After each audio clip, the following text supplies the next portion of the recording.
Next session, we are inviting our organizing chairman, Dr. A.K. Dwivedi sir. Welcome doctor A के द्विवेदी। मैं कोई भी pathology या उस पर बात नहीं करने जा रहा हूँ। मेरे साथ हैं लाला राम जी जो जयपुर से आए हुए हैं। मैं जब भी अप्लास्टिक एनीमिया के मरीजों से बात करता हूँ तो उनसे ये पूछता हूँ कि आखिर ऐसा क्या हुआ जिससे आपको ये बीमारी हो गई। तो लाला राम जी ने बताया कि केवल 2-3 बंडल रोज का बीड़ी पीते थे। हाँ, सिर्फ 2-3 बंडल। मैं बोला इतना क्यों पीते थे? बस पी लेते थे जी। तो उन्होंने अब बीड़ी छोड़ दी है और उनका हीमोग्लोबिन पहले कितना था अभी कितना था वो बताएंगे, और प्लेटलेट कितना था वो भी बताओगे? पहली मेरी तकलीफ हो गई थी जयपुर के अंदर ही। दुर्लभ जी हॉस्पिटल में भर्ती हुआ। 15 रोज तक डॉक्टर मना कर दिया मेरे को।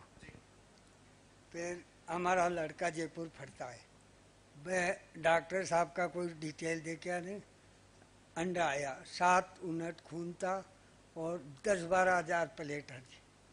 और अभी 1,85,000 प्लेटा है मेरे और 14.5 यूनिट खून, और कोई तकलीफ नहीं है मेरे। लाला राम जी ने मेरे कहने पे बीड़ी छोड़ दिया। इनके लिए एक बार ताली बजा दीजिए। ये और लोगों को भी बोलते हैं कि आपको बीड़ी नहीं पीना है, होम्योपैथी से पूरी तरह से ठीक है। इस उम्र में भी कंप्लीटली नॉर्मल, कोई दवाई नहीं चल रही है, कोई ब्लड ट्रांसफ्यूजन नहीं लग रहा है, 100% हीमोग्लोबिन भी नॉर्मल है और प्लेटलेट भी नॉर्मल है। लाला राम जी की रिपोर्ट पे जाइए जी, बैठ जाइए। Thank you. हमारे साथ हैं यशपाल सिंह जी जो मुरादाबाद से आए हैं। उनका बेटे का नाम है समर्थ जो बिल्कुल ठीक हो चुका है। मैं चाहता हूं कि कुछ यशपाल जी बताएं प्लीज। मेरे बेटे को एप्लास्टिक एनीमिया हुआ था 2021 में। तो मैं 3 महीने तक इलाज मैंने लोकल में कराया, और लोकल में कराने के फिर डॉक्टर साहब से संपर्क हुआ मेरा। तो 19 सितंबर को मैं यहाँ आया था, और मेरे बेटे को ब्लड चढ़ रहा था उस वक्त जब मैं यहाँ आया था।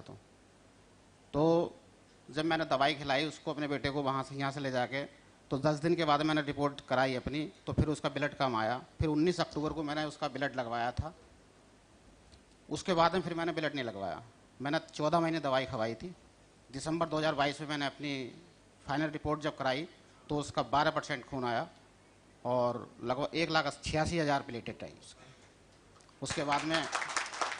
ठीक है, मेरा बेटा 4-5 साल हो गए मेरे बेटे को, टनाटन रहता है, बढ़िया, खूब बात भी करता है डांट साहब से होती। ये लोग मेरे निवेदन पर उनके गांव से आए हुए हैं, मेरे से कोई किराया नहीं लिया है, खुद किराया लगा करके आए हैं।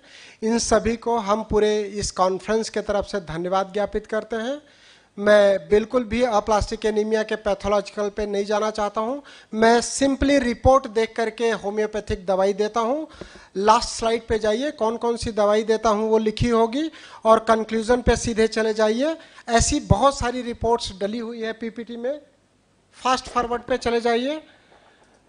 ऐसे मरीज जो पूरे देश के एम्स में, पीजीआई में, सीएमसी वेलूर में ठीक नहीं होते हैं, जिनको ये बोल दिया जाता है कि आप शादी मत करिए या बच्चे नहीं पैदा करिए या कुछ ही समय बचे हैं, वो सभी होम्योपैथिक दवाई से ठीक हो रहे हैं।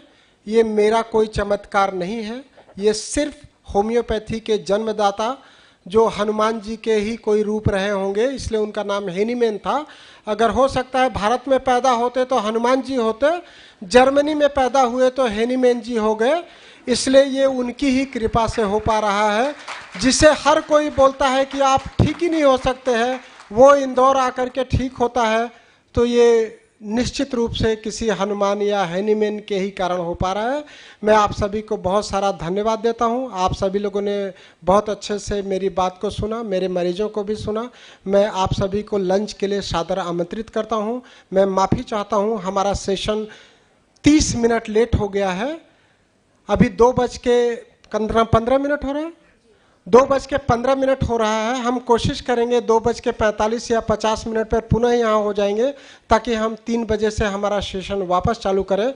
इंडियन स्टैंडर्ड टाइम के अनुसार 1 घंटे लेट चलता है, लेकिन हम आधा घंटे ही लेट चल रहे हैं। इसके लिए मैं आप सभी लोगों के सहयोग के लिए धन्यवाद देता हूं।